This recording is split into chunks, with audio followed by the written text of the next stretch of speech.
ஒரு ஸ்கூல் பொண்ணு விளையாடிட்டு இருக்கும்போது மயக்கம் போட்டு விழுந்துடுறா. ரொம்ப டயர்டா வீட்டுக்கு வந்ததோ வாமிட் பண்றா. இதை பார்த்ததோ அவங்க அம்மா பயந்து போறாங்க. அந்த பொண்ணுமே அம்மா கிட்ட நான் பிரெக்னெண்டா இருக்குன்னு சொல்லிடுறா. பதறி போன அம்மா அவளை செம்மையா அடிக்கிறாங்க. எல்லா தப்புமே என் மேலதாம்மா இருக்கு, நீ என்ன சொன்னாலும் நான் அதை பண்றேம்மான்னு சொல்லுவா. அவங்களுமே கோவத்துல போய் செத்துடுடின்னு சொல்லிடுவாங்க. வயசு கோளாறுல பொண்ணு தப்பா எதனா பண்ணி பயந்து அவங்க அம்மா சமாதானம் பண்றாங்க. உன்னை இப்படி பண்ணது யாருன்னு கேட்பாங்க. கூட ஹாக்கி விளையாடுற ஒரு பையன்தாம்மான்னு சொல்ல, போட்டோ வீடியோ எதனா எடுத்தானான்னு கேட்க, அவன் ரொம்ப நல்ல பையன்மா, அந்த மாதிரிலாம் அவன் பண்ண மாட்டான்னு அந்த பொண்ணு சொல்றா. இப்போ ஸ்ட்ரைட்டா அந்த பையனை பார்த்து, உன்னால என் பொண்ணு பிரெக்னண்டா இருக்கா, இந்த வயசுல இதெல்லாம் தேவையா அப்படின்னு திட்டுறாங்க. அவனும் அழுதுட்டே, இது லவ்னு நாங்க தெரியாம பண்ணிட்டோம், மன்னிச்சிருங்க ஆன்டின்னு சொல்றான். ரெண்டு பேருமே மெச்சூரிட்டி இல்லாம தப்பு பண்ணிட்டாங்கன்னு புரிஞ்சுக்கிறாங்க.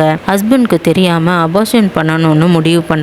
ஆனா அந்த பொண்ணு, நான் இந்த பாப்பாவை பெத்து வளர்க்குறேம்மா அப்படின்னு தப்பான முடிவு எடுக்கிறா. அவங்க அம்மாவும், குழந்தை பிறக்கிறது ஒன்றும் ஈஸி இல்லம்மா, பயத்தோட ஒரு குழந்தை இந்த உலகத்துக்கு வர வேணான்னு அந்த பொண்ணை ஹாஸ்பிட்டலுக்கு கூட்டிட்டு போயிட்டு அங்க வச்சு பொண்ணுக்கு நல்லபடியா அபார்ஷன் பண்றாங்க. இந்த மாதிரி சின்ன வயசுல மெச்சூரிட்டி இல்லாம நம்மளே தப்பு பண்ணிட்டு நம்மளே அந்த தப்பை மூடி மறைக்காம வீட்டுல அம்மா அப்பா கிட்ட சொன்னா அவங்க அந்த பிரச்சனையை சுலபமா சரி செய்ய முயற்சி பண்ணுவாங்க அப்படின்னு இந்த மூவி மூலமா சொல்லியிருப்பாங்க.